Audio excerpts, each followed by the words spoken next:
Bismillahirrahmanirrahim.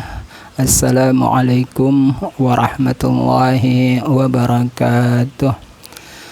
Kita pada kesempatan ini melanjutkan pembahasan kita tentang dakhil pada masa Rasulullah sallallahu alaihi wasallam.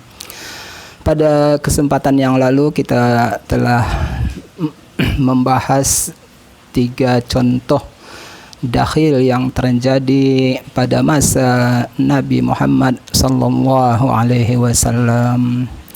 Pada kesempatan ini kita mengangkat beberapa contoh yang lain untuk memperjelas bagi kita bahwa dakhil sudah ada pada masa Rasulullah sallallahu alaihi wasallam. Ayat yang akan kita bahas sebagai contoh dakhil pada masa Rasulullah pada kesempatan ini adalah surah Al-Insyiqaq ayat 7 dan 8.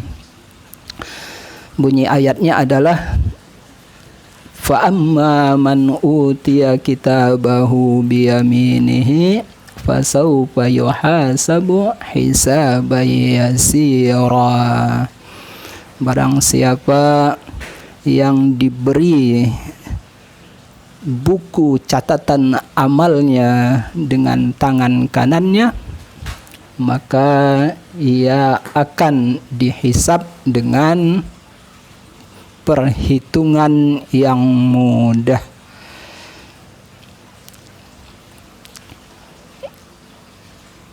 Istri Nabi Aisyah radhiyallahu anha memahami ayat ini seperti makna literalnya, bahwa orang yang masuk surga sekalipun pasti melalui proses hisab.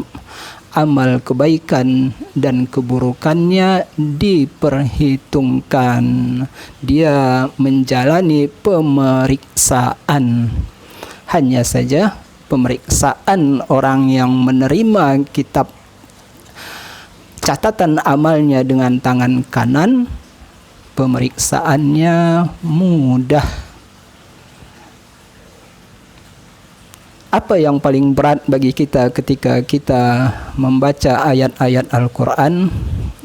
Yang berat bagi kita adalah menafikan, menegasikan atau menyangkal sesuatu yang ditetapkan oleh Allah.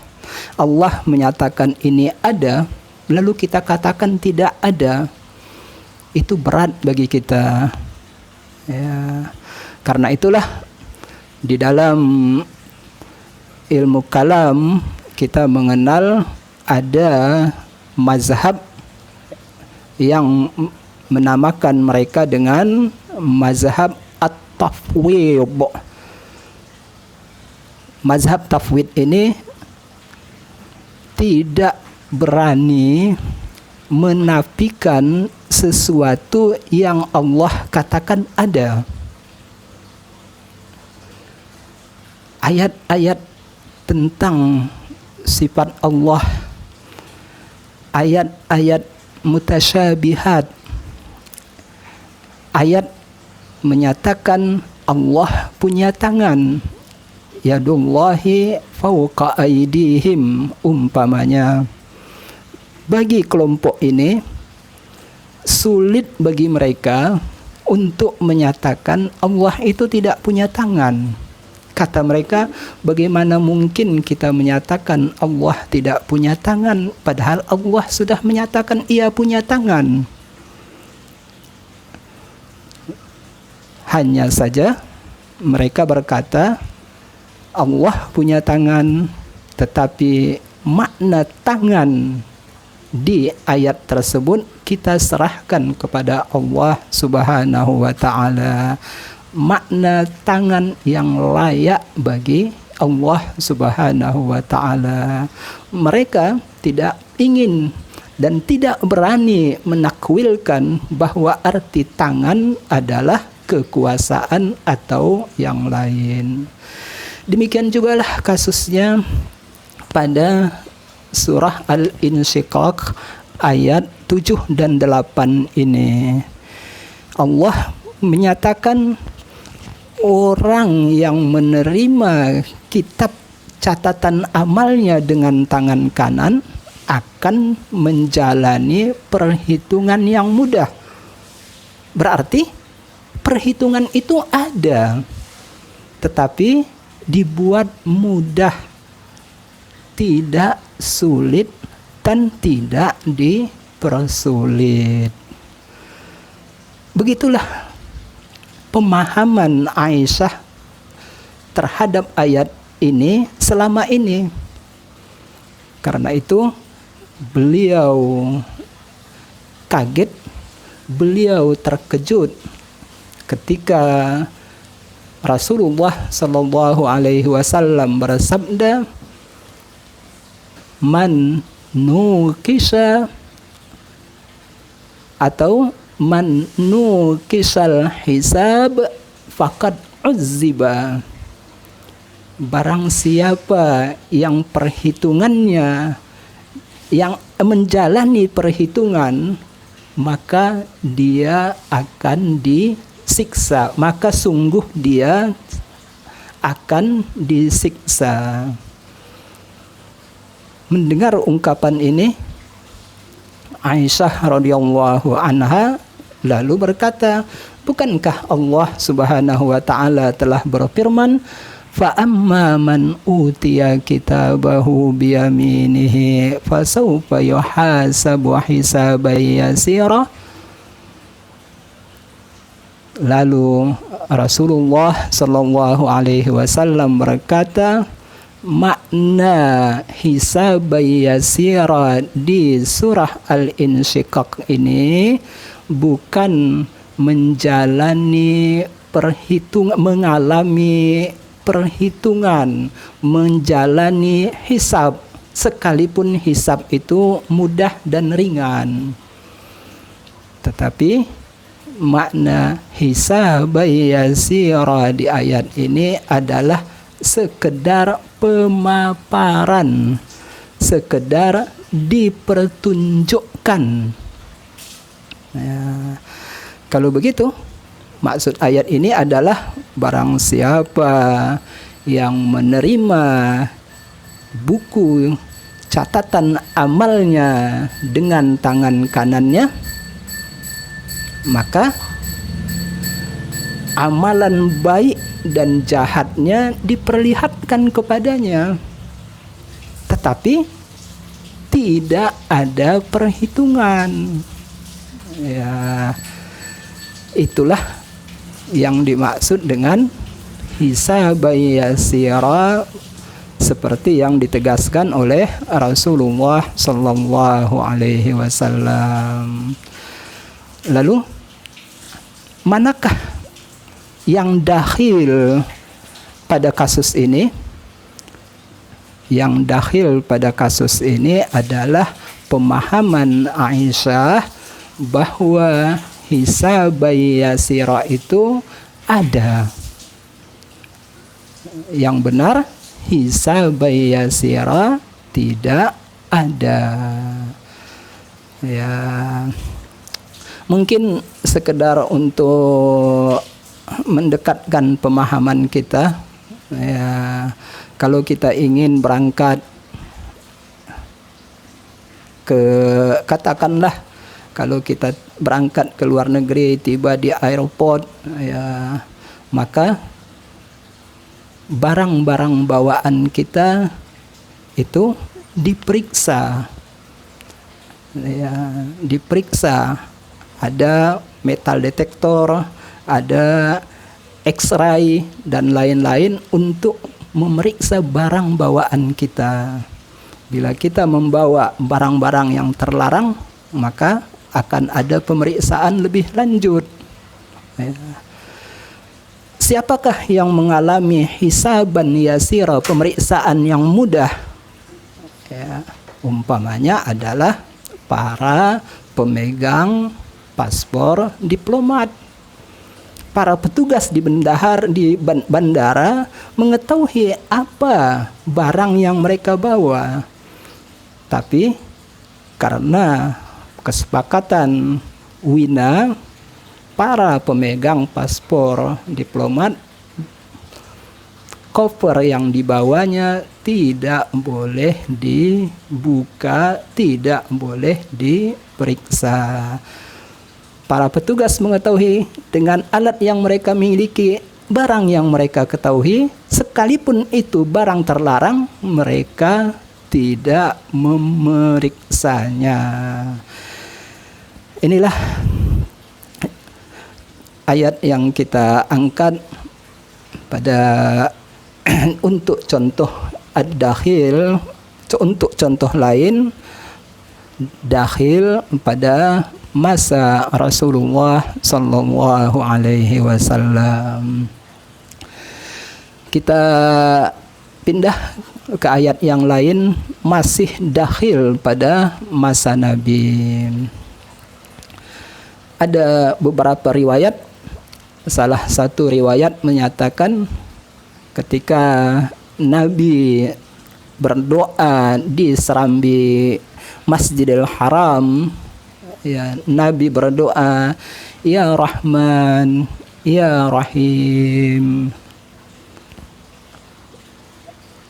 Orang kafir Quraisy mendengar doa Nabi ini, lalu mereka berkata, Muhammad mengajak kita untuk bertauhid, tetapi dia sendiri menuhankan dua Tuhan, yaitu Tuhan Rahman dan Tuhan Rahim.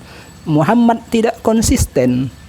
Ia mengajak kita ke agama tauhid, sementara ia sendiri tidak bertauhid. Dia sendiri menyeru dua Tuhan, membantah tuduhan orang kafir dan musyrik ini.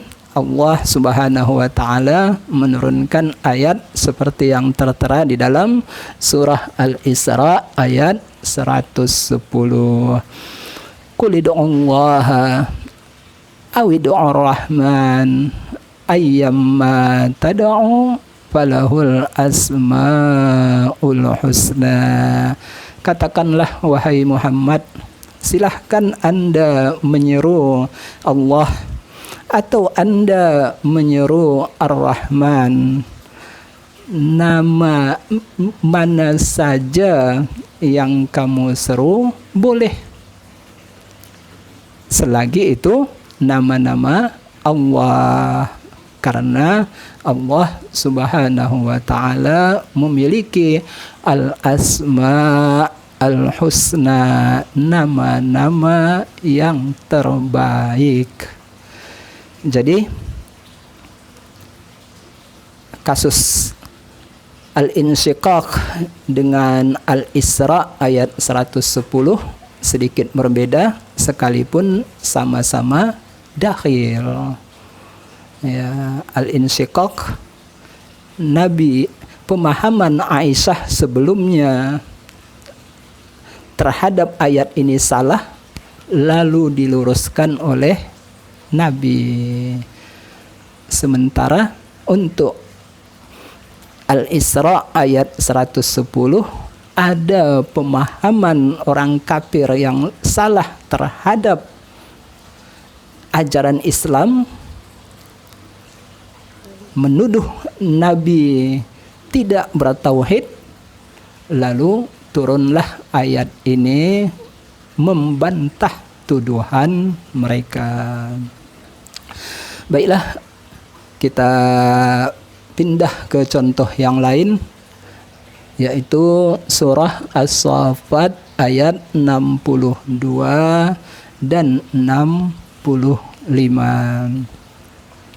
Bismillahirrahmanirrahim. Adzalika khairun nuzulan am syajaratuz zakum. Setelah Allah Subhanahu wa taala bercerita tentang surga dan kenikmatannya bagi penduduk surga, Allah membandingkannya dengan siksa yang diterima oleh penduduk neraka. Azalika khairun nuzulan, apakah nikmat yang diterima oleh penduduk surga tersebut itu lebih baik? Bukankah itu lebih baik? Ataukah yang lebih baik adalah syajaratuz zakum, pohon zakum. Ya, pohon adalah tumbuh-tumbuhan yang ada batangnya. Nah,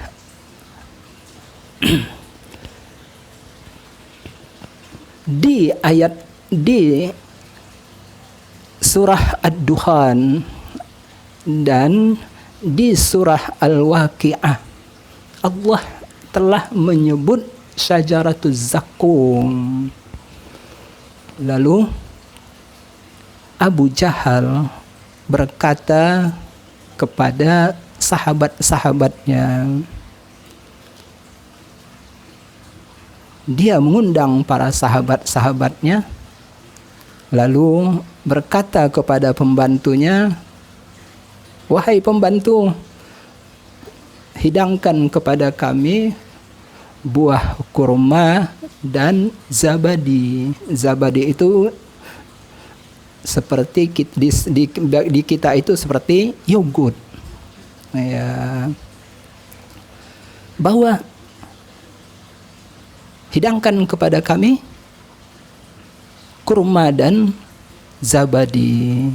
Kurma dan zabadi itu diaduknya, lalu dikatakannya kepada yang hadir di sekitarnya, nah inilah zakum yang Muhammad menakut-nakuti kamu. Padahal zakum ini enak. Lalu dia memakannya. Nah, dunakum tazakkamu, silahkan makan, silahkan makan kurma dan zabadi ini. Inilah zakum, tazakkamu. Abu Jahal memperolok-olokkan ayat Al-Quran. Jelas ayat Al-Quran menyatakan syajaratuz zakum adalah siksaan bagi orang kafir. Lalu ia menyatakan zakum itu hanyalah sekedar buah kurma dan zabadi. Allah Subhanahu wa taala membandingkan apakah nikmat penduduk surga lebih baik dari azab penduduk neraka yang di sana ada pohon zakum. Lalu Allah pada ayat berikutnya menyatakan, inna ja'alnaha fitnatal lizzalimin. Kami menjadikan pohon zakum itu fitnah, cobaan bagi orang-orang zalim, bagi orang-orang kafir, bagi orang-orang musyrik. Mengapa? Mengapa itu menjadi cobaan? Karena mereka berkata, wahai Muhammad, bukankah zakum itu pohon? Bukankah pohon itu basah? Lalu, bukankah pohon itu Anda katakan akan tumbuh di dasar api neraka? Bagaimana mungkin pohon tumbuh di dalam api neraka? Api neraka itu membakar. Tidak mungkin pohon tumbuh di dalam api neraka. Nah, Allah menyatakan syajaratuz zakum adalah cobaan, fitnah bagi mereka. Seandainya mereka ingin merenung sedikit saja, mereka tidak akan membantah bahwa Syajaratuz zakum dapat tumbuh dan hidup di dalam api neraka. Bukankah tubuh orang-orang kafir akan masuk api neraka dan tidak dimakan api neraka, tidak hancur dimakan api neraka? Bukankah ada persamaan antara tubuh manusia dengan pohon, sama-sama berair, sama-sama di dalam api? Ya, maka Allah menyatakan Syajaratuz zakum adalah cobaan bagi orang-orang kafir di dunia. Bila fitnah itu kita artikan dengan cobaan. Bisa juga fitnah di ayat ini kita artikan dengan azab.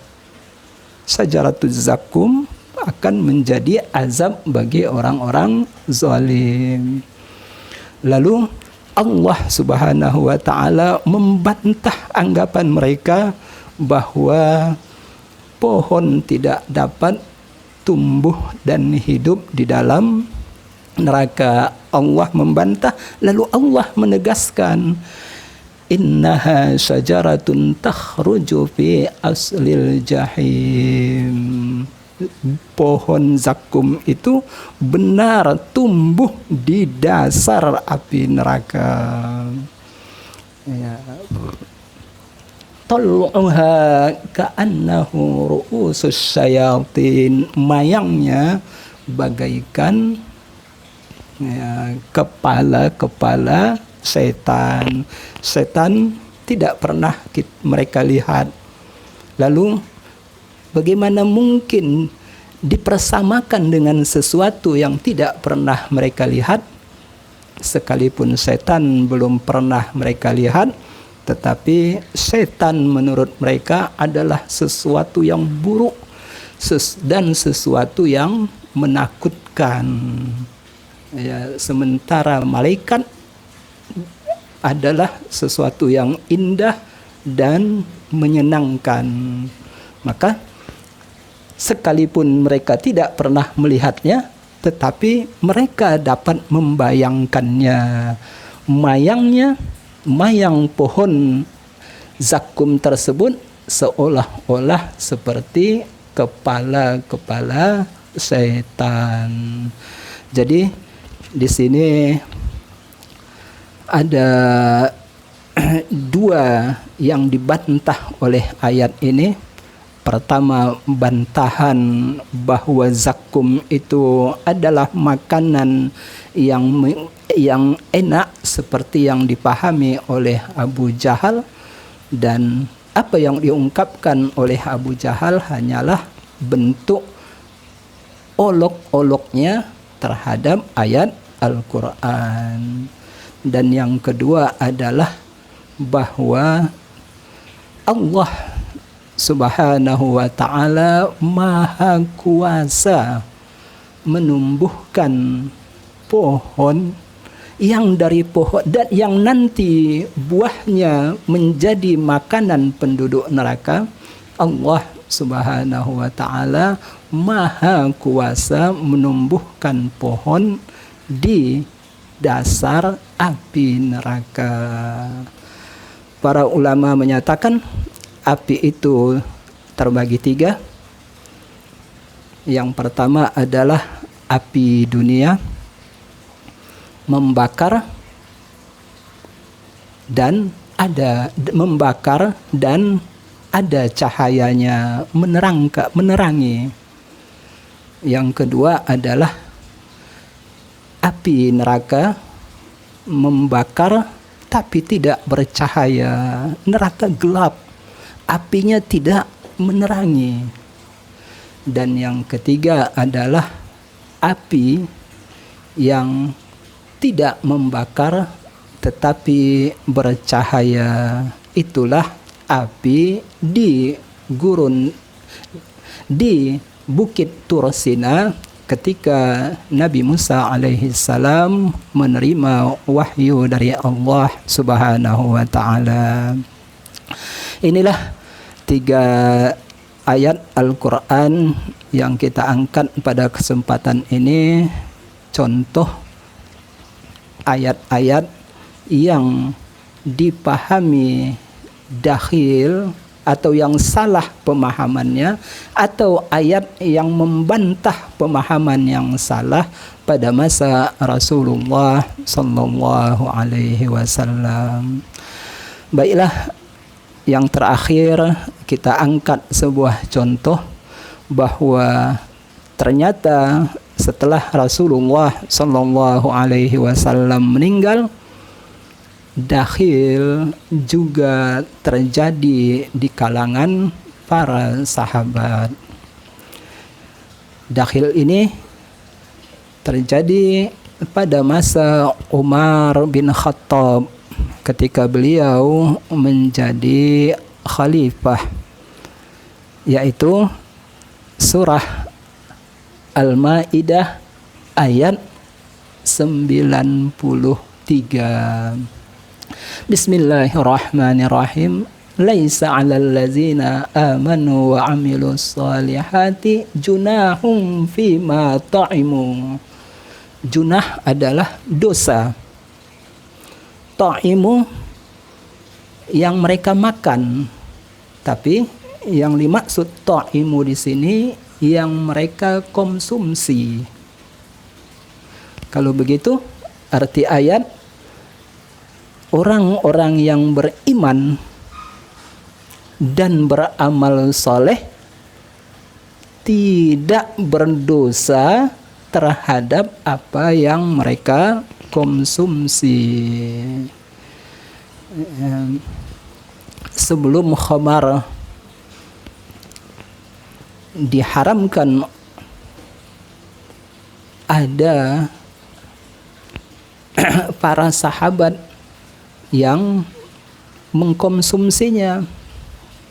Yang mereka lakukan tidak salah karena memang khamar belum diharamkan. Ketika khamar belum diharamkan, mereka meninggal. Tidak lama berikutnya turun ayat yang mengharamkan khamar. Lalu beberapa orang sahabat bertanya, "Wahai Rasulullah, si A, B, C dan beberapa orang sahabat kami dulu mengkonsumsi khamar, dulu minum minuman yang memabukkan. Sekarang mereka telah meninggal dan sekarang khamar telah diharamkan. Bukankah mereka sahabat kami itu yang telah meninggal dulu minum khamar?" Maka turunlah ayat ini. Orang-orang yang beriman dan beramal saleh yang dulu meminum minuman yang memabukkan sebelum itu diharamkan, mereka tidak berdosa. Tidak berdosa ketika meminum minuman tersebut. Inilah makna dari ayat. Kalau begitu, beriman dan beramal soleh ini bukan syarat. Iman dan amal soleh ini hanya sekedar pujian. Pujian terhadap orang yang beriman dan beramal soleh, sehingga mereka tidak berdosa ketika meminum khamar, ketika khamar tersebut belum diharamkan. Ketika Umar bin Khattab menjadi khalifah, ia mengangkat Qudamah ibni Maz'un menjadi gubernur di daerah Bahrain. Qudamah ibni Maz'un sekalipun menyadari bahwa khamar telah diharamkan, ia minum khamar.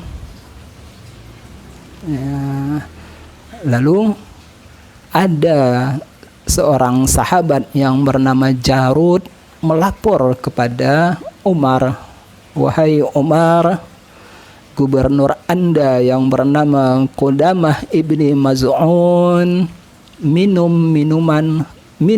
meminum khamar." Umar memanggilnya, lalu berkata kepadanya, "Wahai Qudamah, benarkah Anda meminum khamar?" Qudamah berkata,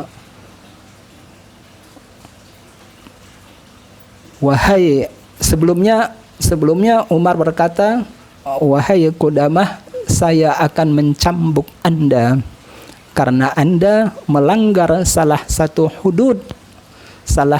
hukum pidana di dalam Islam, yaitu minum khamar." Qudamah menjawab, "Wahai Umar, sekalipun saya minum khamar, Anda tidak berhak mencambuk saya." Umar bertanya, "Mengapa? Mengapa saya tidak berhak mencambuk Anda sedangkan Anda melanggar hukum Islam?" Qudamah mengangkat ayat ini, "Bukankah Allah Subhanahu wa ta'ala berfirman, orang yang beriman dan beramal saleh tidak berdosa terhadap yang mereka konsumsi?" Umar bin Khattab menyatakan, "Anda salah. Ayat ini tidak turun kepada Anda, tetapi kepada orang-orang yang meninggal pada masa Rasulullah sebelum khamar diharamkan. Seandainya Anda benar-benar beriman, seandainya Anda benar-benar beramal soleh, Anda tidak minum khamar."